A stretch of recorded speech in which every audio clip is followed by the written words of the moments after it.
Assalamualaikum warahmatullahi wabarakatuh.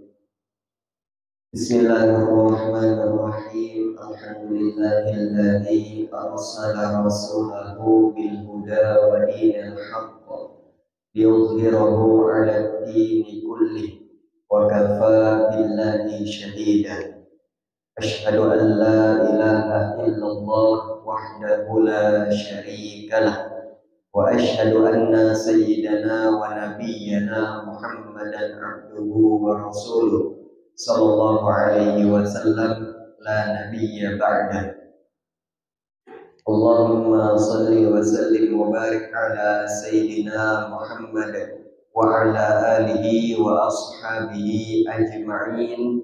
Subhanaka la ilma lana illa ma 'allamtana innaka antal alimul hakim wa la hawla wa la quwwata illa billahil aliyyil azim. Rabbi syrah li sadri wa yassir li amri wahlul 'uqdatam min lisani yafqahu qawli wa tsabbit lisani wahdi qalbi bihaqqi sayyidina Muhammadin sallallahu alaihi wasallam. Ila hadratin nabiyil mustafa rasulillah sallallahu alaihi wasallam wa ila arwah jami'il muslimin wal muslimat wal mu'minin wal mu'minat khususan ila Syekh Abdul Qadir Al-Jilani wa ila Syekh Al-Banjari wa ila Syekh Abdul Rahman Siddiq bin Muhammad Afif Al-Banjari wa ila Syekh Zain bin Abdul Ghani Yusuf Martapura wa ila musannif hadzal kitab syai'ul lillahi lahu al-fatihah. A'udzu billahi minasy syaithanir rajim. Bismillahirrahmanirrahim. Alhamdulillahi rabbil alamin. Ar-rahmanir rahim. Maliki yaumiddin. Iyyaka na'budu wa iyyaka nasta'in. Ihdinas siratal mustaqim. Siratal ladzina an'amta 'alaihim ghairil maghdubi 'alaihim waladdallin. Amin. Bismillahirrahmanirrahim. Alhamdulillahirabbil alamin. Puji syukur kehadirat Allah Subhanahu wa taala. Alhamdulillah. Pada subuh hari ini kita masih diberikan kesehatan, nikmat kesempatan oleh Allah Subhanahu wa taala untuk melaksanakan kewajiban kita sebagai hamba Allah Subhanahu wa taala, itu melaksanakan salat fardu subuh yang alhamdulillah kita kerjakan secara berjamaah. Di dalam hadis Rasulullah sallallahu alaihi wasallam sabdakan, barang siapa melaksanakan salat fardu subuh secara berjamaah, maka seolah-olah ia mengerjakan salat semalaman suntuk. Salawat dan salam kita haturkan kepada junjungan kita baginda Nabi Muhammad sallallahu alaihi wasallam. Allahumma salli wa sallim wa barik ala sayyidina Muhammad wa ala ali sayyidina Muhammad. Assalamu alayka ya Rasulullah. Senantiasa kita niatkan i'tikaf di dalam ini masjid, seraya mengiatkan di dalam hati, melafazkan di lisan. Nawaitul i'tikafa fi hadzal masjid sunnatan lillahi ta'ala. Sahaja aku niat i'tikaf di dalam ini masjid, sunnah karena Allah Ta'ala. Bapak Ibu masyaallah hadirin wal hadirat, pengurus Masjid Rawdatul Muslimin yang dirahmati oleh Allah Subhanahu wa taala. Melanjutkan daripada kajian tafsir Jalalain, memasuki ayat yang ke-94 di dalam surah Al-Baqarah. A'udzu billahi minasyaitonir rajim. Qul in kanat lakumud darul akhiratu 'indallahi khalisatan min dunin nas fatamannawul mauta in kuntum shadiqin. Wala yatamannahu abadan bima qaddamat aydihim wallahu alimun bil zalimin. Wala tajidannahum ahrasan nasi ala hayat wa minal ladzina asyraku yawaddu ahaduhum law yu'ammaru alfasana wa ma huwa bimuzahzihi minal azabi ay yu'ammar Allahu basirum bima ya'malun. Shadaqallahul azim. Bapak Ibu masyaallah hadirin wal hadirat rahimakumullah. Allah Subhanahu wa taala berfirman, a'udzu billahi minasyaitonir rajim. Qul lahum in kanat lakumud darul akhiratu ayyil jannah. Qul, katakan olehmu wahai Muhammad. Jadi ini merupakan salah satu daripada bahasa yang Allah gunakan di dalam Al-Qur'anul Karim, bahwasanya membuktikan Al-Qur'an ini memang betul-betul semata-mata firman Allah Subhanahu wa taala. Kenapa sebab? Karena Allah Subhanahu wa taala memakai kalimat qul, katakan olehmu wahai Muhammad. Kalau seandainya kata ulama Al-Quran itu buatan Nabi Muhammad, pasti langsung dikatakan qala, telah berkata saya. Ini memakai kalimat qul, katakan olehmu wahai Muhammad. Jadi Allah Subhanahu wa taala sendiri menyebutkan katakan olehmu wahai Muhammad. Jadi ini merupakan firman Allah Subhanahu wa taala. Dan juga salah satu daripada hikmah Nabi kita bergelar Al-Ummi. Maka di dalam qunut itu sering kita baca wassallallahu ala sayyidina Muhammadin nabiyil ummi wa ala alihi wa sahbihi wasallam. Jadi Nabi Muhammad itu bergelar Al-Ummi. Ummi tersebut orang yang tidak bisa membaca dan menulis. Jadi ummi itu orang yang tidak bisa membaca dan menulis. Dan memang Nabi kita tidak bisa membaca dan menulis, tapi beliau hafal Al-Quran.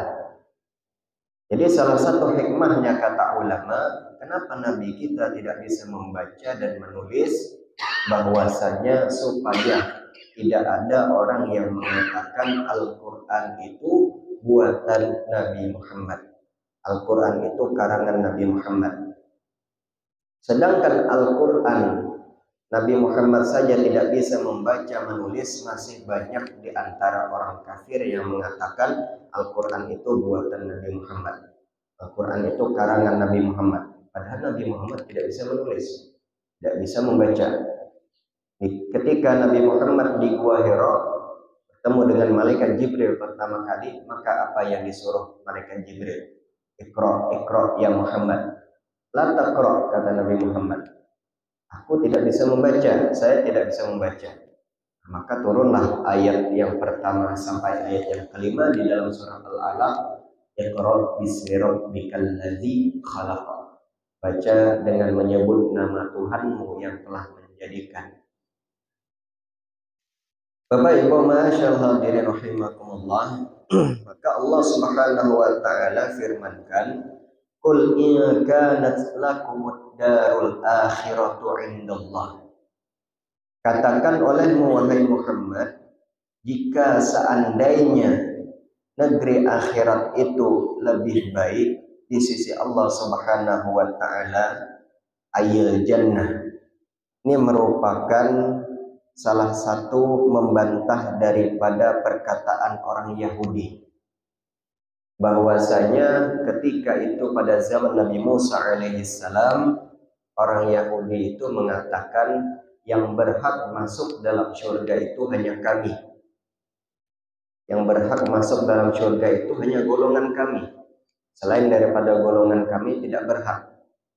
Jadi sudah dikaplingnya surga tadi. Sudah dikaplingnya surga sama orang Yahudi tadi. Yang berhak masuk surga itu hanya golongan kami Yahudi. Selain daripada golongan kami tidak akan masuk surga.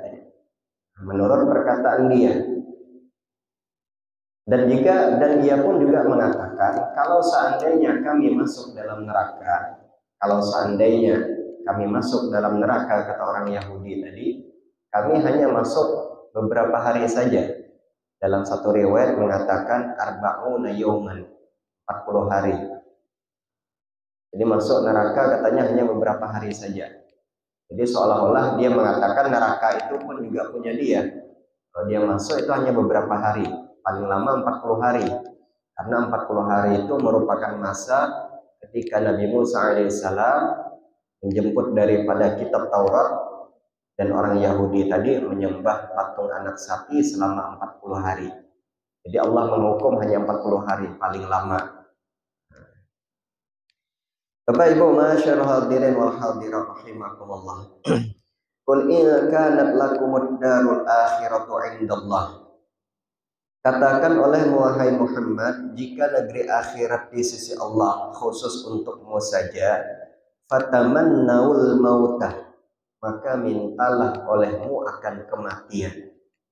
Nah, jadi salah satu cara taubatnya, syariat taubatnya orang Yahudi yang berada pada zaman Nabi Musa terdahulu, ketika ia melakukan dosa besar, maka cara taubatnya ialah dengan membunuh dirinya sendiri. Dia melakukan dosa besar, maka cara taubatnya itu dengan membunuh dirinya sendiri. Maka syariat ini, cara taubat ini sudah dihapus ketika zaman Nabi Muhammad SAW. Tetapi ada sebagian daripada dosa besar yang dilakukan, hukumannya itu dengan mati tadi, seperti rajam ya. Seorang suami yang melakukan perzinahan sedangkan ia sudah dalam keadaan menikah, maka masih berlaku di Jazirah Arab ketika seorang suami yang sudah menikah atau seorang istri yang sudah mempunyai suami melakukan perzinahan dan terbukti ia melakukannya dengan didatangkan beberapa bukti dan 2 orang saksi, maka hukumannya apa? Dirajam. Rajam itu apa? Ia dimasukkan ya di kepalanya, seluruh badannya kecuali kepala di dalam tanah, lalu dilempar memakai batu sampai ia mati. Dan batunya itu kata ulama, batu yang sekira-kira ukuran satu genggaman satu kepalan tangan. Jangan juga batu yang terlampau gana. Misalnya batunya ukuran jumbo sekali lempar, atau batu yang terlalu kecil, batu buli gitu, batu yang halus itu misalnya. Nah, tidak seperti itu. Batu yang seukuran kira-kira satu kepalan tangan dan dilempar dengan sebanyak orang yang melihat ketika itu, disaksikan, dilempar sampai dia mati. Itu hukuman rajam bagi seorang laki-laki atau seorang wanita yang sudah menikah melakukan perzinahan. Jadi sebagian daripada orang mengatakan apakah hukum tersebut kejam? Apakah siksaan tersebut siksaan yang kejam sekali? Membunuh langsung dengan cara melempari batu? Tidak. Itu merupakan hukuman yang paling lembut, yang paling Allah sayang kepada hambanya. Ulama mengatakan kenapa hukuman tersebut merupakan rahmat Allah, kasih sayang kepada hambanya, bahwasanya ketika dia dihukum di dunia, maka tidak ada lagi hukuman ketika di akhirat kelak. Ketika seorang tadi sudah dirajam, maka dia sudah terbebas daripada hukuman di akhirat kelak. Itu salah satu daripada cara taubatnya. Kalau seorang laki-laki yang belum memiliki istri yang melakukan perzinahan, maka salah satu hukumannya ialah diasingkan di negeri yang terjauh dan dicambuk sebanyak 100 kali cambukan. Dan juga hukum qisas itu masih berlaku. Hukum qisas seperti membunuh salah seorang nyawa muslim tanpa ada alasan yang jelas, maka hukumannya sama, diqisas, dipenggal kepalanya. Maka itu salah satu hukuman juga yang di dalam Islam, yang cara taubatnya dengan mematikan, cara taubatnya dengan ya menghilangkan daripada nyawa. Itu salah satu daripada rahmat Allah, kasih sayang Allah kepada hambanya, supaya kelak di akhirat tidak ada lagi hukuman kepadanya. Qul in kanat lakumud darul akhiratu indallahi khalisatan min dunin nas fatamal mauta in kuntum shadiqin. Maka Allah Subhanahu wa taala mengatakan, kalau seandainya engkau mengatakan akhirat itu, surga itu hanya semata-mata milikmu, maka taubatlah dengan lakukan kematian. Bunuhlah akan dirimu sendiri. In kuntum shadiqin, jika engkau termasuk orang-orang yang benar. Maka syariat daripada membunuh diri sendiri ini sudah dinasakh, sudah dihapuskan ya pada syariat kita Nabi Muhammad, terkecuali pada dosa-dosa tertentu. Jadi jangan pula kita merasa melakukan dosa besar langsung bunuh diri, langsung minum baygon misalnya. Nauzubillah min dzalik. Ini matinya malah mati dalam keadaan melakukan dosa besar, membunuh diri sendiri. Lalu apa yang dikatakan Allah Subhanahu wa taala berkenaan tentang perintah taubat mereka untuk membunuh diri sendiri? Maka mereka, Allah katakan, walayyatamannahu abadan bima qaddamat aydihim. Tetapi mereka tidak menginginkan kematian itu sama sekali. Artinya Allah Subhanahu wa taala tadi memerintahkan mereka untuk taubatnya dengan melakukan kematian, tetapi malah mereka tidak melakukannya. Tidak mereka lakukan. Padahal mereka mengatakan tadi surga hanya milik kami. Kalau dia berpikiran surga milik kami, tentu ketika ia ingin masuk dalam surga, tidak ada jalan lain terkecuali hanya dengan mati. Tidak bisa kita masuk dalam surga kecuali mati. Ibu-ibu hendak masuk dalam surga, kita hendak masuk dalam surga. Syaratnya apa? Mati dahulu. Hendak ancap masuk, ancapi juga matinya. Nah, karena itu salah satu daripada jalan kita menuju ke akhirat kelak. Tetapi mereka tidak melakukan kematian itu sama sekali karena dosa-dosa yang telah mereka lakukan. Wallahu basirum bima ya'malun, dan Allah Subhanahu wa taala Maha mengetahui dengan apa yang mereka lakukan.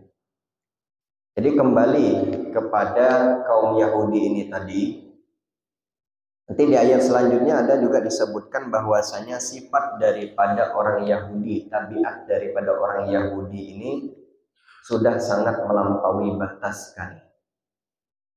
Jadi sudah dari zaman nenek moyangnya dahulu, pada zaman Nabi Musa dahulu, mereka sudah memiliki sifat atau watak yang selalu membangkang, selalu melakukan kesalahan-kesalahan. Pada zaman Nabi Musa, padahal langsung dibimbing oleh Nabi Musa. Nabi Musa pergi sebentar saja, mereka sudah menyembah daripada sapi betina.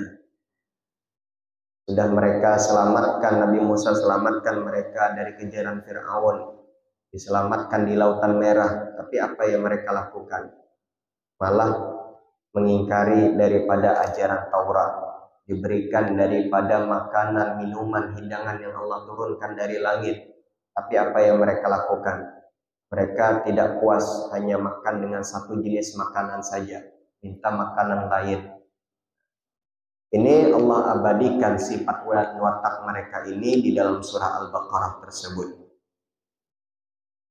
Lalu memasuki ayat yang ke-96-nya, walatajidannahum ahrasan nasi ala hayat. Dan sungguh engkau Muhammad akan mendapati mereka orang-orang Yahudi, yaitu orang yang paling tamak dengan kehidupan dunia. Bahkan Allah sebutkan tamaknya mereka itu lebih tamak daripada orang-orang musyrik. Jadi sifat ketamakan mereka itu lebih daripada orang-orang yang musyrik, orang-orang kafir pada zaman Nabi Muhammad SAW. Mereka kenapa menyembah berhala? Karena sebelumnya dari zaman Nabi Isa kepada zaman Nabi Muhammad SAW itu kira-kira 500 tahun. Maka selama 500 tahun tersebut itu dinamakan masa fatrah. Orangnya disebut dengan ahlul fatrah. Maka ketika zaman tersebut kekosongan daripada zaman Nabi, masa vakum, maka ketika itu banyaklah orang-orang kembali sesat dan menyesatkan, dan mereka kembali menyembah berhala. Jadi Allah Subhanahu wa taala katakan bahwasanya orang-orang Yahudi ini lebih buruk lagi daripada orang-orang kafir tersebut, orang-orang musyrik tersebut. Karena orang Yahudi ini mereka ada nabi di tengah-tengah mereka. Ada Nabi Musa di tengah-tengah mereka, dan Nabi Isa di tengah-tengah mereka. Tetapi dengan adanya nabi tersebut, bukannya mereka malah beriman, tapi malah mengingkari ajaran daripada nabi yang Allah Subhanahu wa taala turunkan di tengah-tengah mereka. Beda halnya dengan orang kafir tadi. Kalau orang kafir tadi itu nabi mereka tidak ada. Dari zaman Nabi Isa hanya ada zaman Nabi Muhammad kelak. Maka Allah Subhanahu wa taala katakan mereka orang Yahudi itu lebih tamak, lebih mengingkari daripada orang-orang musyrik tersebut. Masing-masing dari mereka orang Yahudi itu ingin diberi umur berapa? Di mereka bercita-cita ingin diberi umur, yawaddu ahaduhum law yu'ammaru alfasanah. Mereka bercita-cita ingin diberi umur 1000 tahun. Di orang Yahudi ini berkeinginan dia hidup di dunia ini lama, lamanya itu 1000 tahun. Sejauh yang saya baca, yang paling lama hidup di dunia ini ialah Nabi Nuh alaihissalam. Umur Nabi Nuh itu 950 tahun. Jadi 50 tahun lagi 1000. Ukuran zaman kita ini tidak ada yang sampai 950 tahun, apalagi sampai 1000 tahun. Yang 100 tahun aja itu mungkin jarang sudah. Ada mungkin yang beberapa di antara itu sampai 100 tahun lebih. Ada saya temukan itu 109 tahun. Meninggal sekarang. Artinya jarang lagi yang melewati daripada 100 tahun tadi. Apalagi kan wah ini banyak sudah macam-macam penyakit datang. Kolesterolnya lah, darah tinggi, macam-macam. Ini Bapak Ibu masyaallah hadirin wa hadirat rahimakumullah. Dia saking tamaknya orang Yahudi ini, dia ingin umurnya itu dipanjangkan selama 1000 tahun. Sedangkan Nabi Nuh alaihissalam saja hanya 950 tahun. Nabi Nuh yang umurnya 950 tahun itu hanya dapat pengikut. Orang yang mengikuti ajaran Islam Nabi Nuh itu hanya 70 orang. Jadi kalau di matematika kan 950 pengikutnya hanya 70, berarti 10 tahun itu hanya 1 orang pengikutnya. Kita mau ulah pesantren misalnya, bangun sekolah, muridnya yang masuk 10 tahun 1 orang cuma. Bagus kada usah mau ulah pesantren kan gitu. 10 tahun 1 orang masuk, 10 tahun 1 orang masuk. Jadi itu beratnya perjuangan daripada Nabi Nuh alaihissalam. 950 tahun Allah berikan umur yang panjang, pengikutnya hanya 70 orang. Maka itu Nabi Nuh alaihissalam itu bergelar Ulul Azmi. Nabi yang digelar Ulul Azmi. Ulul Azmi itu Nabi yang mendapatkan ujian cobaan yang sangat begitu luar biasa. Nabi Nuh, Nabi Ibrahim, Nabi Musa, Nabi Isa, Nabi Muhammad SAW. Ada 5 Nabi yang bergelar Ulul Azmi. Artinya Nabi yang mendapatkan cobaan ujian yang sangat begitu luar biasa. Jadi bercita-cita orang Yahudi ini ingin umur mereka itu sampai 1000 tahun, alfasanah. Lalu Allah Subhanahu wa taala katakan, "Wa ma huwa bimuzahzihi minal azab." Padahal kalau seandainya umur mereka itu dipanjangkan sampai 1000 tahun, kalau seandainya umur mereka itu hanya akan menjauhkan mereka daripada rahmat Allah. Artinya walaupun seandainya diberikan umur 1000 tahun, tetap sifat mereka itu seperti itu, tidak akan berubah. Sifat mereka itu tetap tidak akan berubah dan akan hanya menjauhkan daripada rahmat Allah dan mendekatkan daripada azab Allah Subhanahu wa taala. Padahal umur panjang itu tidak akan menjauhkan mereka dari azab. Wallahu basirum bima ya'malun. Dan Allah Subhanahu wa taala Maha melihat atas apa yang mereka kerjakan. Masyaallah hadirin wal hadirat rahimakumullah. Lalu memasuki ayat yang ke-97-nya, Qul ma kana aduwwan li Jibrilah. Katakanlah oleh wahai Muhammad, barang siapa yang menjadi musuh Jibril, maka ketahuilah bahwa malaikat Jibril yang telah menurunkan Al-Quran ke dalam hatimu. Jadi malaikat Jibril alaihissalam ini merupakan Sayyidul Malaikah, pemimpin daripada malaikat. Dan malaikat Jibril alaihissalam tugasnya ialah menyampaikan wahyu kepada para nabi dan rasul. Kepada Nabi Muhammad sallallahu alaihi wasallam, kepada Nabi Musa alaihissalam, kepada Nabi Isa alaihissalam. Cuma nama-nama nabi ini itu mereka ubah. Kalau di dalam Al-Quran itu disebut Musa, wa ali Musa, ya Musa, Allah sebutkan di dalam Al-Quran, maka orang-orang Yahudi ini merubah nama Nabi Musa tadi menjadi Moses. Nabi Ibrahim yang Allah sebutkan di dalam Al-Quran, wa ala ali Ibrahim, mereka ubah menjadi Abraham. Nabi Isa alaihissalam, Allah sebutkan Isa bin Maryam, Isa putra Maryam. Mereka ubah juga di dalam bahasa mereka menjadi Yesus tadi. Yesus ya. Mereka meyakini bahwasanya Yesus tadi anak Tuhan ya. Ada kalau kita mengelar Nabi Isa tadi, Nabi Isa alaihissalam, Isa al-Masih kata mereka. Masihud Dajjal, ini ada perbedaannya. Kalau masaha itu dalam bahasa Arab itu artinya menghapus. Jadi Nabi Isa bergelar Al-Masih, Isa Al-Masih artinya Nabi Isa akan turun nanti ke dunia pada akhir zaman. Dia akan menghapus daripada keingkaran-keingkaran, kekafiran-kekafiran yang mengatakan Nabi Isa itu disalib. Nabi Isa sendiri nanti yang akan menghancurkan daripada salib tersebut.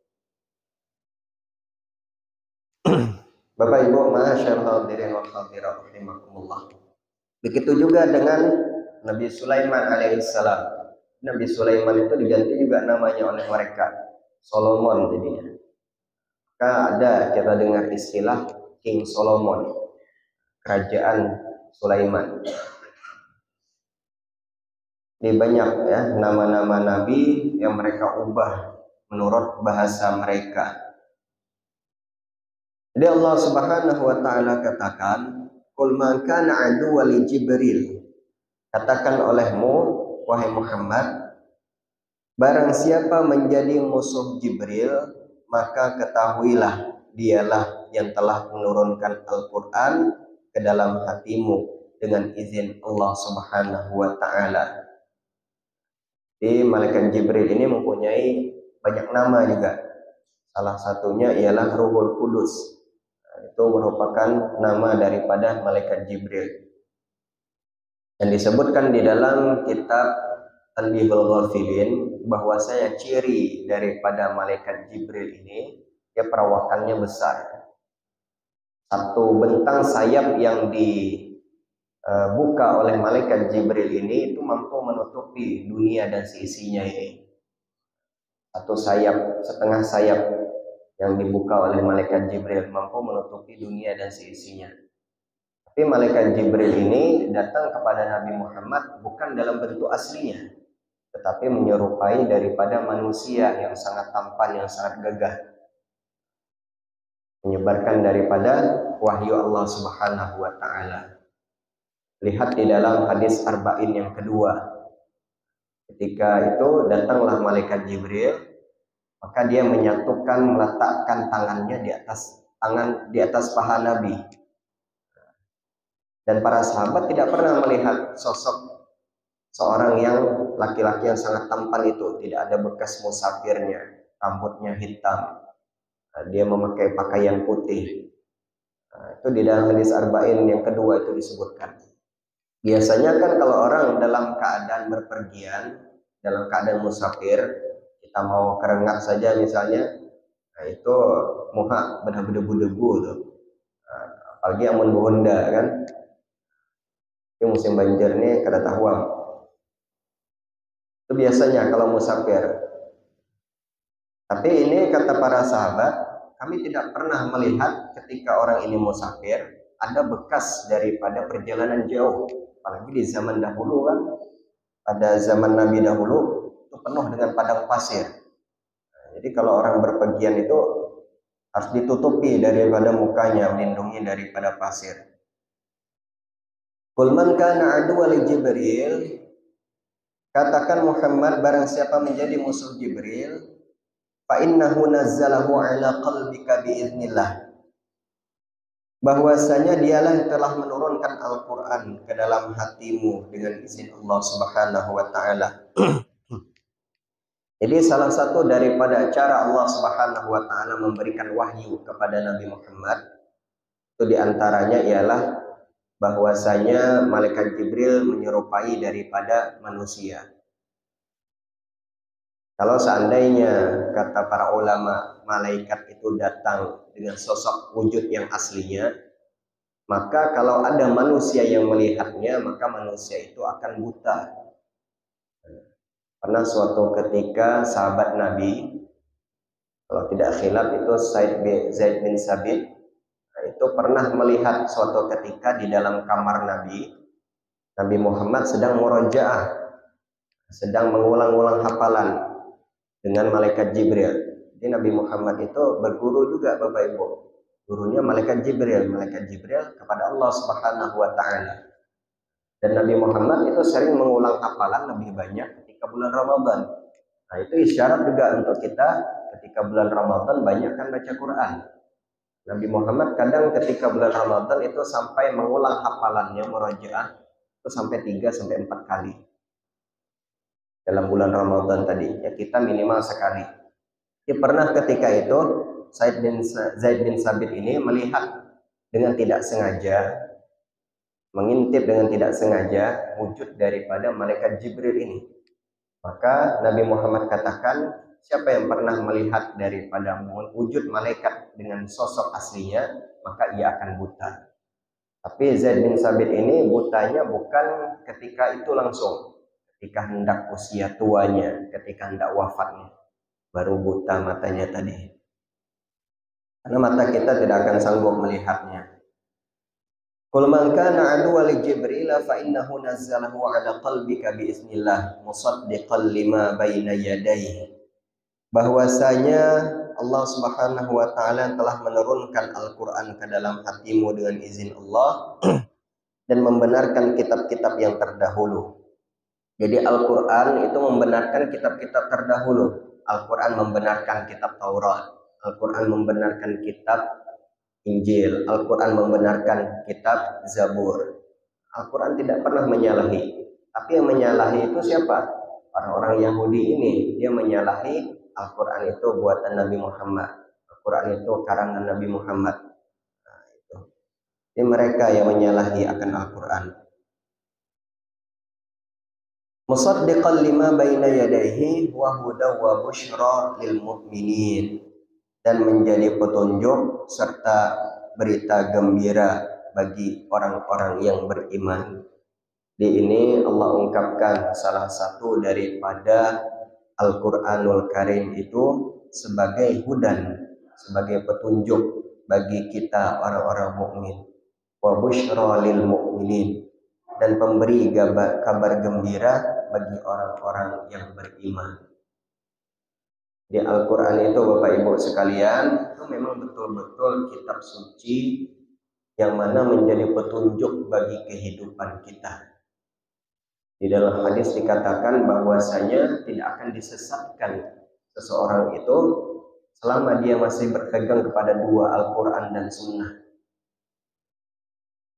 Jadi Al-Quran itu bukan hanya sekedar kita baca, memang membacanya satu huruf Allah lipat gandakan menjadi 10, tetapi tidak cukup hanya dengan membacanya saja.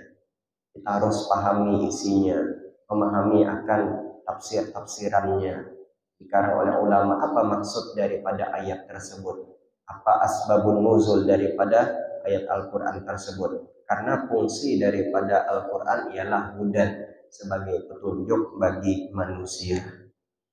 Masyaallah hadirin wal hadirat, Bapak Ibu rahimakumullah, mungkin batas ini dulu pengajian kita pada subuh hari ini. Mudah-mudahan bermanfaat, ada hikmah yang dapat diambil dan dapat diamalkan dalam kehidupan sehari-hari. Amin Allahumma amin. Al-Fatihah. Alhamdulillahirabbil alamin. إياك نعبد وإياك نستعين اهدنا الصراط المستقيم صراط الذين أنعمت عليهم غير المغضوب عليهم ولا الضالين. آمين آمين. بسم الله الرحمن الرحيم. الحمد لله رب العالمين. اللهم صل على سيدنا محمد وعلى آله وصحبه أجمعين. رب زدنا علما وسعنا في أرزاقنا واجعلنا محبوبا في قلوب عبادك وعزيزا في عيونهم واجعلنا وجيها في الدنيا والآخرة ومن المقربين يا كثير النوال حسن الفعل قائما بلا زوال يا مبدئا بلا مثال فك الحمد والمنة والشرف على كل حال. صلى الله على سيدنا محمد وعلى آله وصحبه وسلم والحمد لله رب العالمين. Assalamualaikum warahmatullahi wabarakatuh.